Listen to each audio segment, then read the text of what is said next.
नमस्कार दोस्तों, आप सभी का आपके अपने YouTube channel DL study classes के प्लेटफॉर्म पर बहुत बहुत स्वागत है। दोस्तों, आज हम रीजनिंग का पार्ट 24 करेंगे और रीजनिंग के इन सभी वीडियो में उन्हीं क्वेश्चनों को सम्मिलित किया जा रहा है जो कि आपके प्रीवियस ईयर के एग्जाम में पूछे गए हैं और आने वाले एग्जाम में पूछे जा सकते हैं। तो जाके आप लोग रीजनिंग के इन सभी वीडियो को एक बार ज़रूर देखिए ताकि आपको एग्ज़ाम में क्वेश्चन को हल करने में आसानी हो और पता चल सके कि किस प्रकार के क्वेश्चन हमारे एग्जाम में पूछे जाते हैं। दोस्तों, रीजनिंग यह आपका प्रैक्टिस का विषय है। आप जितना ही अधिक प्रैक्टिस करेंगे रीजनिंग आपको उतना ही आसान लगने लगेगा। तो जाके आप लोग रीजनिंग के इन पार्ट को देख के आप लोग प्रैक्टिस एक बार ज़रूर करिए। तो चलिए अपने क्वेश्चन को आगे बढ़ते हैं। जिसमें पहला क्वेश्चन दिया गया है कि निम्नलिखित श्रृंखला में प्रश्न चिन्ह के स्थान पर कौन सी संख्या आएगी। आपको एक श्रृंखला नज़र आ रहा है और बताना है कि श्रृंखला में इस प्रश्न चिन्ह के स्थान पर कौन सी संख्या आएगी। तो चलिए देखते हैं कि इनके बीच का अंतर निकालते हैं। पहले तो 600 से 519 हुआ है, यानी कि माइनस का 81 हुआ है, यानी कि 81 घटा है। अब 519 से क्या करें कि इस क्वेश्चन मार्क के जगह पे एक ऑप्शन करेक्ट हो जाए। फिर देखिए 406 से 370 हुआ है, यानी कि कितना माइनस हुआ है, 36 का माइनस हुआ है। और 370 से 345 हुआ है, यानी कि 25 का माइनस हुआ है।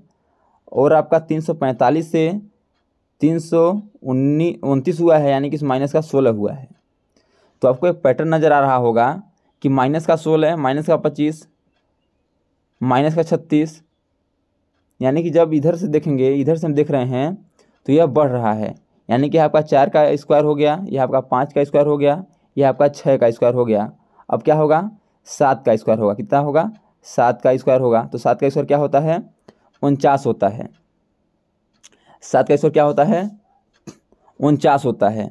तो हम यहाँ 49 है, माइनस का 49, यानी कि इस क्वेश्चन मार्क की जगह पे कौन सी संख्या रख दें कि यदि उसे घटाते हैं, उसमें से यदि 49 घटा देते हैं तो हमारा 406 आ जाए। तो देखिए यदि 425 रखेंगे और 425 यदि रखते हैं, यदि इसको रखते हैं ये, तो 425 में से यदि हम 49 माइनस करेंगे तो आपका यह 406 नहीं आएगा। ये तो दिख ही रहा है आपको।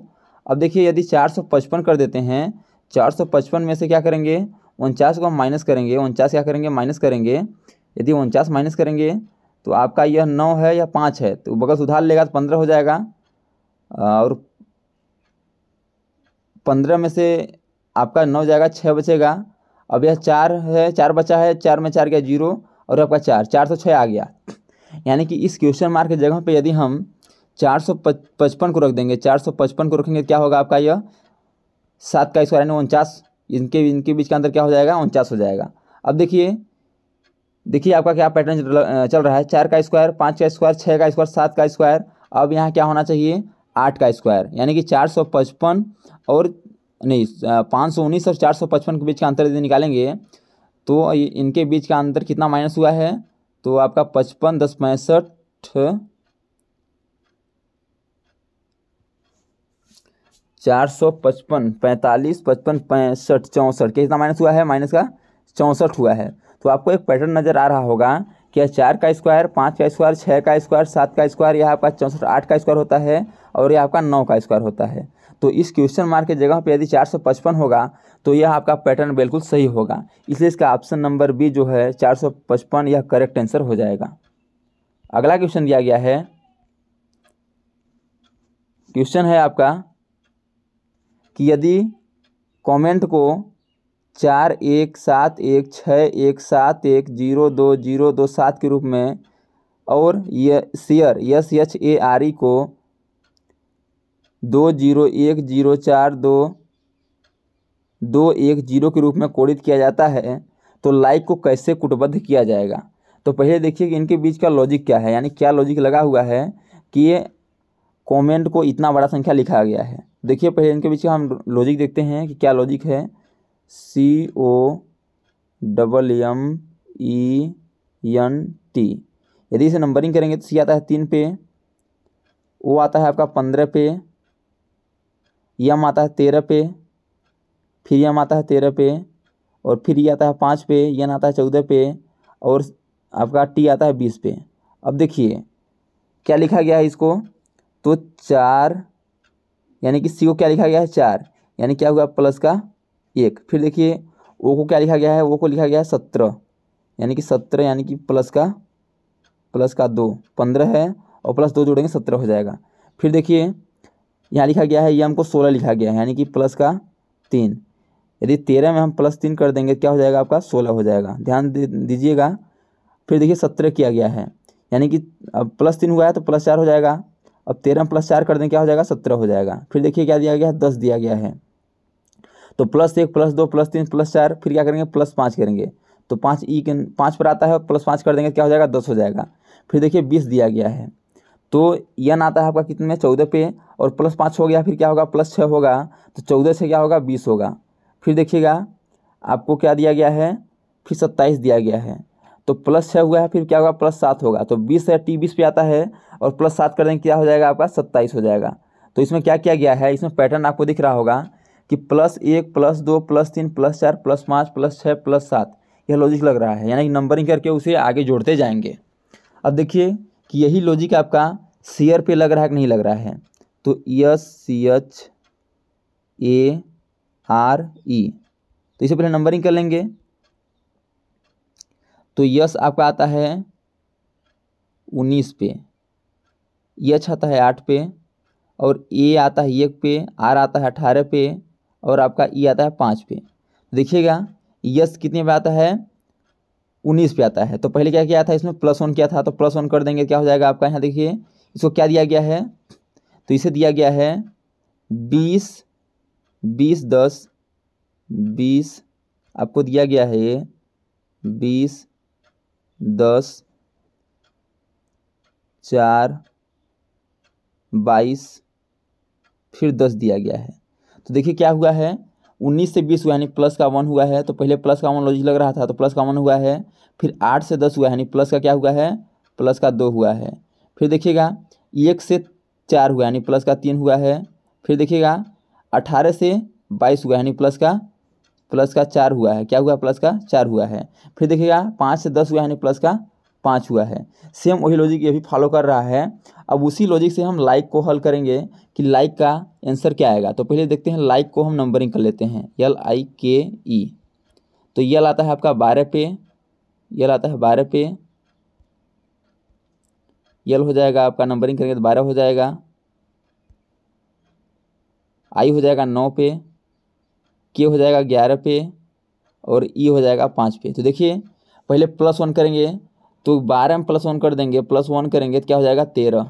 फिर देखिएगा फिर +2 हो रहा है लॉजिक में, तो +2 करेंगे तो 9 में 2 जोड़ेंगे 11 हो जाएगा। फिर +3 करेंगे, क्योंकि लॉजिक क्या लग रहा है +1 +2 +3 ये लॉजिक लग रहा है, तो +1 कर पाए, फिर +2 करेंगे, फिर +3 करेंगे, तो 11 में 3 जोड़ देंगे क्या हो जाएगा 14 हो जाएगा। फिर क्या करेंगे +3 हो गया, फिर प्लस क्या करेंगे 4 करेंगे, तो 5 में 9 जोड़ेंगे, 5 में 4 जोड़ेंगे क्या हो जाएगा 9 हो जाएगा। तो लॉजिक क्या यदि लगा देते हैं सेम उसी लॉजिक को, तो हमारा आंसर क्या आ रहा है 13 11 14 9, 13 11 14 9। देखिए किस ऑप्शन में है, तो 13, देखिए कहीं लगता है कि कहीं गलत हुआ है, लाइक LIKE, तो यल आता है 12 पे, और आई आता है 9 पे, की आता है 11 पे, और ई आता है 5 पे।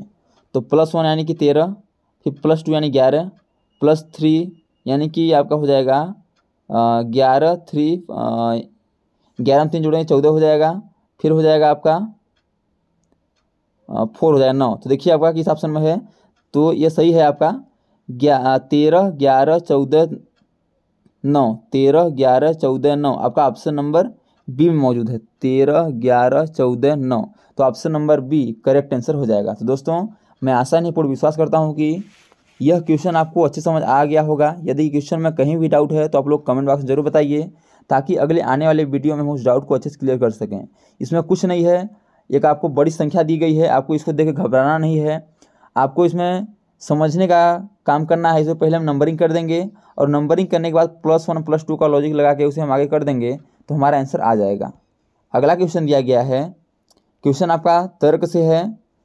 कथन है आपका दिए गए कथनों में से कौन सा तर्क कथन का सही तार्किक रूप को पूर्ण करता है। कथन क्या है, पढ़ाई करने का सबसे अच्छा समय प्रातःकाल है। तर्क है कि पढ़ने के लिए कोई और समय अच्छी नहीं है, तो बिल्कुल यह गलत हो जाएगा, क्योंकि पढ़ने के लिए प्रातःकाल के अलावा हम सुबह शाम भी पढ़ते हैं। तो बोल रहा है कि पढ़ने के लिए कोई और समय नहीं है, तो यह गलत है, क्योंकि पढ़ने के लिए और समय भी हैं। फिर क्या है, व्यक्ति को केवल प्रातःकाल ही पढ़ाई करनी चाहिए, तो व्यक्ति को प्रातःकाल के अलावा दिन में या रात में या दोपहर में भी पढ़ाई करनी चाहिए, तो यह भी तर्क क्या है, गलत है। तो आपका क्या हो जाएगा, न तो एक और न ही दो अनुसरण करता है, यानी कि option number B correct answer हो जाएगा। अगला क्वेश्चन दिया गया है, क्वेश्चन है कि निम्नलिखित 4 अक्षर समूह में से एक निश्चित तरीके से समान है, यानी कि 3 निश्चित तरीके से समान है और एक विषम है, विषम को चुनिए।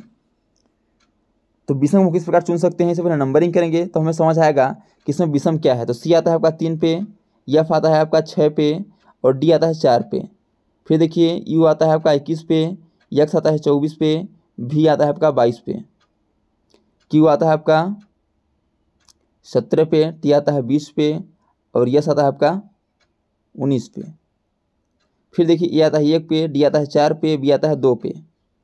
अब देखिए यदि हम इस बात करें कि इसमें विषम क्या है, तो 3 से क्या हुआ है, 6 हुआ, यानी प्लस का 3 हुआ है, फिर क्या हुआ, 4 हुआ है, प्लस का 2, यानी कि +3 +2। इसमें हो रहा है, क्या हो रहा है, +3 और -2। इसमें क्या हो रहा है, इसमें आपका 21 से 24 हुआ है, यानी प्लस का 3 हुआ है और 24 से 22 हुआ है, माइनस का इसमें भी 2 हुआ है। फिर आगे देखते हैं, 1 से 3 हुआ है, 1 से क्या हुआ है, 3 हुआ है, यानी कि प्लस का क्या हुआ है, 3 हुआ है। फिर देखिए 4 से 2 हुआ है, यानी कि माइनस का 2 हुआ है, यानी कि तीनों लॉजिक क्या लग रहा है, प्लस का 3 माइनस का 2, प्लस का 3 माइनस का 2, यहाँ प्लस का 3 माइनस का 2। लेकिन यहाँ देखेंगे ऑप्शन नंबर डी में, तो 17 से 20 हुआ है, यानी प्लस का 3 तो हुआ है, लेकिन 20 से 19 हुआ है, माइनस का 1 हुआ है, यानी कि यही आपका डिफरेंट है, यानी कि अलग है, इसलिए यह विषम है। इसे इसका option number D correct answer हो जाएगा, QTS। अगला क्वेश्चन दिया गया है, यह क्वेश्चन आपका पासे से है। क्वेश्चन है, नीचे एक पासे की 2 स्थितियां दी गई हैं, अक्षर यन वाली फलक के विपरीत फलक पर कौन सा अक्षर आएगा। आपको एक पासा दिया गया है और बताना है कि यन के विपरीत कौन सा फलक आएगा। तो देखिए यन आपका यहाँ है, इसके विपरीत बताना है। तो जब ऐसा क्वेश्चन आए तो उसमें कॉमन ढूंढते हैं। तो यम देखिए, यम इसमें है, यम नहीं है, यानी कि यम कॉमन नहीं है, यन भी कॉमन नहीं है, लेकिन जो पी है यह पी आपका कॉमन है। तो दोनों पी को ले लेंगे और इसे क्लॉकवाइज, यानी कि घड़ी की दिशा में इसे घुमा देंगे। इस पर घुमाएंगे तो पी के बाद क्या आएगा, आर आएगा, आर के बाद क्या आएगा, ओ आएगा। फिर यहाँ देखिए पी के बाद क्या आएगा, यन आएगा और यन के बाद क्या आएगा, यम आएगा। तो देखिए ओ का विपरीत यम हो जाएगा और आर का विपरीत क्या हो जाएगा, यन हो जाएगा।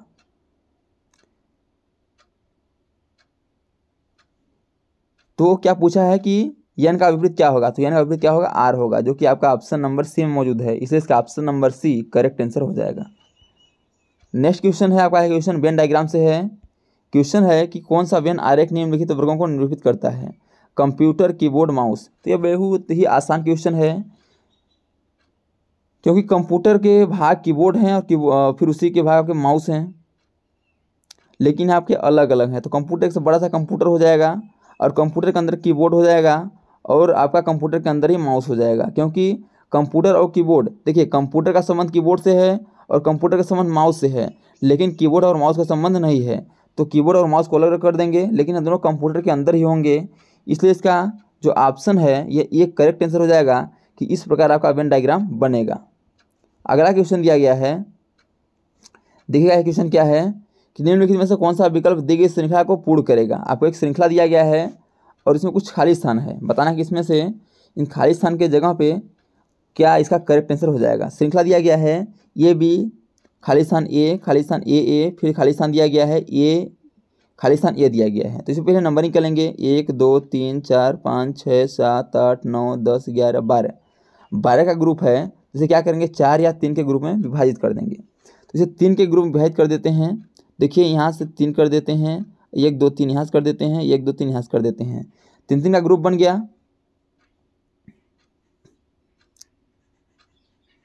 3 3 का ग्रुप बन गया तो क्या करेंगे, ए बी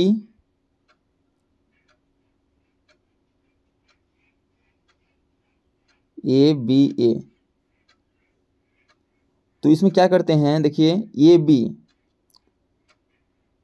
अंतिम में क्या है आपका खाली स्थान दिया गया, लेकिन यहाँ अंतिम में क्या है ए है, तो यहाँ क्या करेंगे ए कर देंगे। फिर क्या है ए के बाद यहाँ क्या है, देखिए बी है तो यहाँ बी कर देंगे।